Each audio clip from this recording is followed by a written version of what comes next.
What is up, guys? This is my first ever podcast recording situation, and I'm super pumped about it. And I hope you are too. I don't have a name for this thing yet, so feel free to let me know. But this is really my place to be able to come and talk to you, the people who are interested in what I have to say. I'm going to talk about a bunch of things, but today, what we're going to talk about is movement specific. So, I'm starting a challenge group pretty soon. And in said challenge group, we're going to be talking, obviously, a lot about movements. Now, if you don't know me, I am Maxine. I'm a certified personal trainer and nutrition coach, among many other things. I'm a certified conditioning coach as well. And I am parts of all sorts of activities and more than most people are. But if you want to know more about that, you can feel free, obviously, to always send me a message and we can connect. But today, what I'm going to be talking about a little bit is step count. Now, step count is something that a lot of people have heard, right? There's like a gold standard of 10,000 steps a day. But like, what's the deal with that? Do we really need 10,000 steps? I'm going to get into it with you and hopefully make it a relatively short podcast. So, let's talk quick about where that 10,000 steps a day came from, right? How did that magic number become the number that we all want to know about? But here, I'm going to read a little bit for you about it. So it originated in the 60s in Japan. Okay. So when translated, there was a pedometer that was coming out and it was marketed as a 10,000 steps meter. That was the name of it. And obviously 10,000 is just a number that is good in people's heads. It stuck around. It was really good marketing at the time and it was meant to promote physical activity. But you might be surprised to know that there really isn't evidence supporting that exact 10,000 step number. It was simple, it was memorable, and that's why it was stuck with. But let's get into it a little bit. Now, what counts is making sure you're getting movement throughout the day, right? And that movement, getting your steps up, as it were, is going to help improve cardiovascular health and helps to reduce the odds of obesity and diabetes, and of course, helps to improve mental health as well.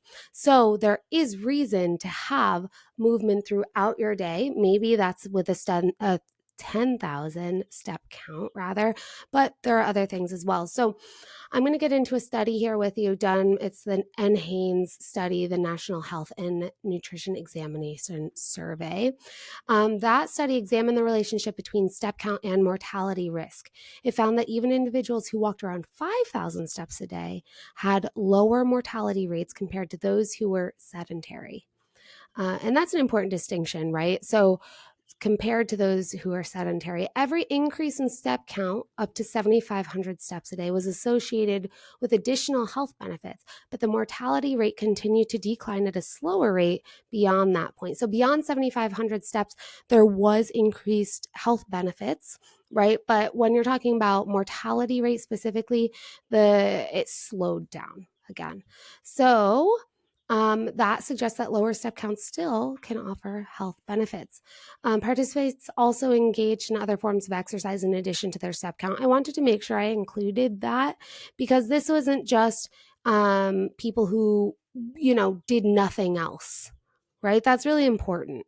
So, if you were moving your body and nothing else, that's not what this study was about. So, this study was people who were cross training, people who were otherwise moving, they were engaged in sports, whatever, in addition to increasing their step count. So, I just think it's important that we note that, right? Because when we think about our step count, it doesn't mean like I got my 10,000 steps in, or I got my 5,000 or my 7,500 steps in.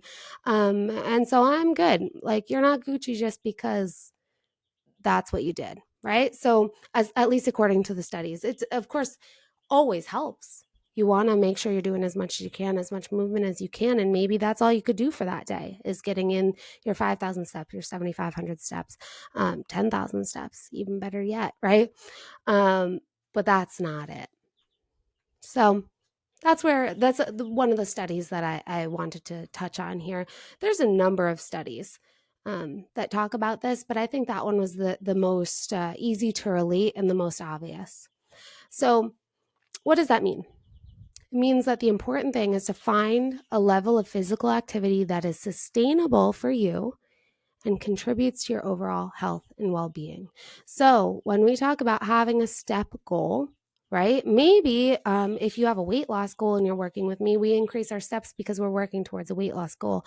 And more movement is going to mean more calories burned. And that's a good thing. But the reality is, do you need that 10,000 steps? Maybe not. Maybe you're already working out. But any movement, especially when it's spread throughout your day, right? Get a short walk in the morning. If you're working a sedentary job, it's that much more important to make sure that you're getting up, taking move breaks through your day. That's something we'll talk about a little bit through our time together here. So again, is that step goal important?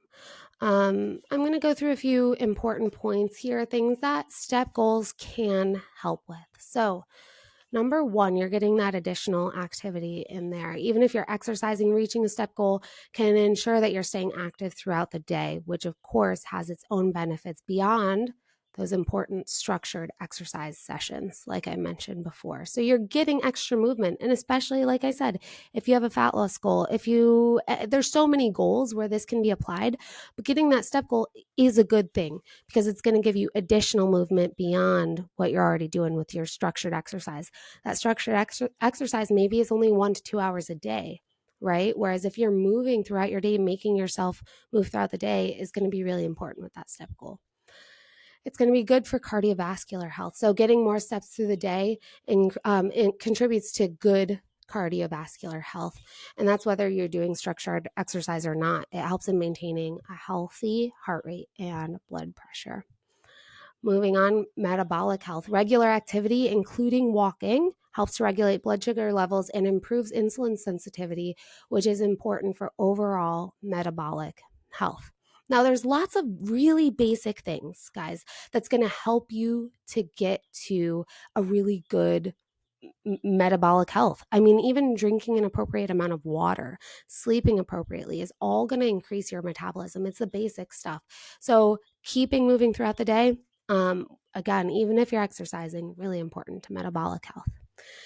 It's going to help with weight management. We talked a little bit about like caloric expenditure, right? Energy levels. I like to think of in terms of energy rather than calories, right? So you're going to hear me talk about energy, but if you're expending energy to walk, you're going to help burn off some stored energy that you have in other places, right? So walking can aid in weight management by burning in those extra calories and helping with the metabolic health, like we talked about before. It also helps prevent muscle loss that might occur when you are having prolonged periods of sitting, like at a desk job or otherwise an activity, right? So, how does that work? Well, obviously, to walk, you're using your muscles. If you're sitting all day, you're not using your muscles. And so, if you can increase your time just moving around, then you're going to have better results as far as maintaining good muscle mass. By the way, you probably hear my chicks in the background. I'll pull one up for you a little bit later. But in case you're wondering what that tweeting is, I have little chicks behind me. So I'll show you at the end. All right. Lastly, the last important thing that I wanted to talk about is mental well-being with you. So obviously, if you're moving, the more you move, the more mentally healthy you're going to be. There's just kind of no way around it. All of us have experienced going for a walk and then suddenly feeling so much better, right? Moving a little bit more, feeling so much better, getting a workout in, feeling so much better afterwards. There's so many things and details as to why that is. And I could get into that with you at some point if you have questions about it, but it's only going to help your mental health. And these days, mental health is just the decline in mental health really is scary, right? So the more that we can do to combat any mental health issues, the better. Because if you're living in this world, you're feeling the effects of that. So I want to hit on again, I know that we talked about this a little bit, but what if you're already exercising? Maxine, I exercised. So why do I need to get in my steps? Well, if you're engaging in vigorous exercise sessions regularly and meeting your fitness goals, achieving those 10,000 steps like we talked about might not be necessary for you specifically. But what is important is that you're ensuring the balance of activity through the day and meeting your individual health and fitness needs. Now, if you have fat loss goals and you exercise once a day, why not get in those 10,000 steps? Why not get in the 5,000, 7,500 steps, right? It's only going to help better your goals and get you closer to your goals quicker, right? So there's no reason not to. And I think it's really important that we all think about it. It's easy to take the back seat to things, right? And just say, well, I'm already doing this, right? Why do I have to do more? But I challenge you to always push for that little bit more, right? That doesn't mean you're neglecting things like, mental well-being in other ways, or neglecting sleep or recreation. But if you have the ability to push yourself a little bit more, why not try that? See what that feels like. So yes, 10,000 steps a day is commonly recommended. It was easily marketable in the 60s, right, in Japan, but it's not a strict requirement, especially if you're already engaging in sufficient exercise. The key is to maintain that active lifestyle that suits your individual circumstances, right? So everyone's circumstances are different. What they're doing already is different, and it's not strict. That's the awesome thing about fitness, guys, and health is it can change. It can change over your lifetime from one person to the next. It's not the same. That's why working with a coach is so awesome, because they're working with your individual needs. Nobody's going to be the same. I might have somebody walk 10,000 steps a day, and I might tell another person, maybe we don't need to do that. That likely I'll increase their step count if it's low. But everyone's different, right? So the last point is what I want you to consider if you are working a desk job. Okay, this is really important. So many people work desk jobs, and prolonged sitting, like I said earlier, can lead to muscle loss over time. So decreased muscle activation is part of that. Sitting for long periods keeps muscles in a shortened position. So, right, think about you sitting down. I'm sitting now. Boop, it's so easy. When I'm crunched over like this, first of all, my hip flexors, right, at the front of my hips are shortened. And so that isn't getting stretched out in the way that it needs to. And so if you're sitting in that shortened position, it reduces the need for those muscles to then support your body weight or perform certain movements. So think hip flexors, think, even your core, right? Your ab muscles, your pectoral muscles. We're sitting like this so often, I don't need to use these muscles at all. And so over time, obviously, we're going to have reduced activation because we're just not moving those bodies. So that decreased activation can lead to muscle weakness and reduced muscle tone over time. I have so many people come to me that feel so weak in the front or so tight in the front, right? Because they're just sitting like this and not really using those muscles properly. So again, another reason, maybe your walks are going to extend your hip flexors. Maybe it's not going to like open up your pectoral muscles. It's a reason for going and getting your workout in. But let's think about that sort of thing too. Like, what is my body not doing when I'm sitting all day? It's going to lead to muscle imbalance, which I just touched on a little bit for you. Certain muscles may become tight or shortened, while others become weakened or lengthened due to prolonged sitting. This imbalance can lead to postural issues and increased risk of injury when performing physical activities. So true, right? So my back, right, is in this lengthened position all the time if I'm working this desk job. My pecs are sitting in this shortened position. My glutes are sitting in a lengthened position. Hip flexors rather, are sitting in a shortened position. That is going to lead to imbalance. That's that tightness that I talked about, right? That's a muscle imbalance. When you're thinking about, oh, like I'm so tight. Ugh. It's muscle imbalance. And unless that gets corrected properly, you're going to have long-term pain issues and other things like until it gets corrected. So important. Again, just reasons to move your body through the day. And then lastly, metabolic effects. Prolonged sitting is associated with metabolic changes that can further impact muscle health. For example, it can decrease insulin sensitivity, which may interfere with muscle protein synthesis and contribute to muscle loss. So what does that mean?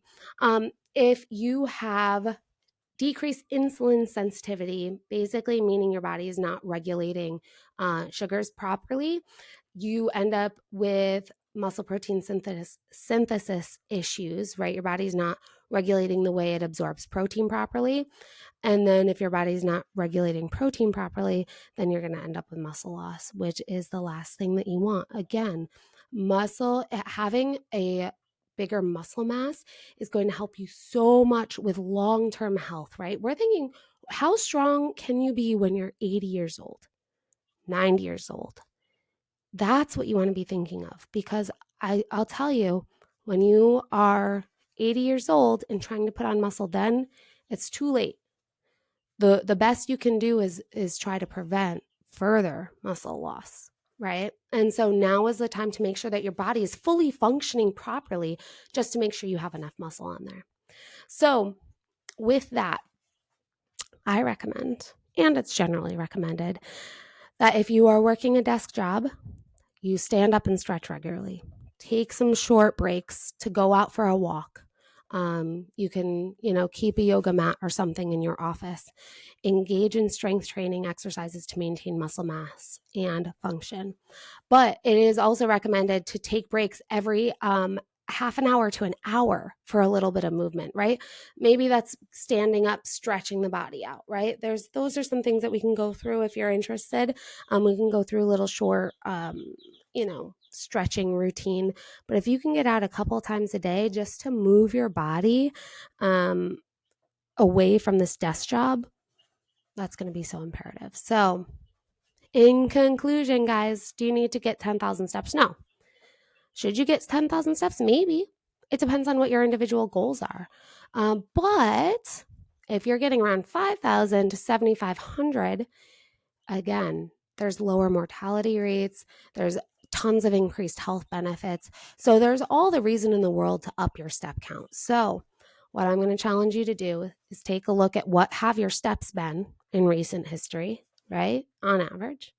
When I went to Disney, it was like insane, like 20,000 steps every day. I'm like, holy moly. No wonder I was exhausted. But let's knock it up a notch, right? So if you're currently getting 5,000 steps a day, I challenge you to get 6 or 7. See what that feels like. What does it take to get 2,000 more steps in a day? How hard would that be for you? It might be easier than you think. It just takes that deliberate effort. Whatever you do, I want you to make it really intentional. So get out there, crush those goals. I'll talk to you soon.